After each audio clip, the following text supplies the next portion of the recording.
Biglaang dumepensa ang kampo ng 2 Division undisputed champion na Oya Inoue sa mga kumakalat na balita na kung saan ay official nang terminate nitong si Turki Al-Sheikh ang natitira pang 2-fight contract nitong si Inoue sa loob ng Saudi Arabia. Ito ay kumalat kaagad sa mga balita ng Japan Boxing News kung saan ay natanong nga po itong kampo ni Naoya Inoue, partikular itong si Ohashi, kung meron bang katotohanan ang nasabing balita. Ganoon pa man ay dumepensa itong manager ni Naoya Inoue na kung saan wala raw problema kung i-terminate man or hindi nitong si Al-Sheikh ang laban ng alaga nitong si Inoue sa Saudi. Dahil marami pa raw silang mga priority fights at venue na kung saan ay mas mainam pa raw sa loob na lamang ng Japan ganapin ang mga natitira pang laban nitong si Inoue.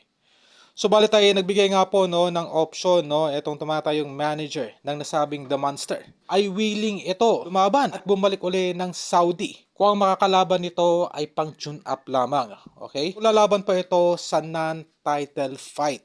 Kumbaga ang dinadahilan nitong si Naoya Inoue ang kanyang nauna nang ipinaliwanag sa post-fight interview na ito ay magpapahinga muna para sa taong 2026. Kumbaga ay ang ini-imply nitong kampo ni Naoya Inoue na bigyan muna ito ni Al-Sheikh ng isang magaan na laban bago dito kay Nakatani o yung mga fighters na wala sa nasabing rankings. Kung titingnan ay pasok po itong ating kababayang si Casimero. Dahil unang-una po ay wala po ito sa rankings ng featherweight division.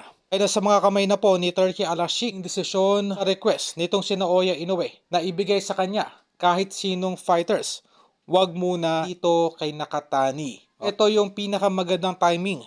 Kumbaga, dahil nakipag-ugnayan na itong si Koki Kameda sa tagapagsalita nitong si Turki Al-Sheikh sa mga upcoming fights nitong si Cuadro Ala sa loob ng Saudi Arabia. Marahil ay i-consider ng kampo ni Naoya Inoue. Nalabanan na lamang itong si Casimero sa featherweight upang tuluyan ng maiwasan itong kababayan nitong si Junto Nakatani.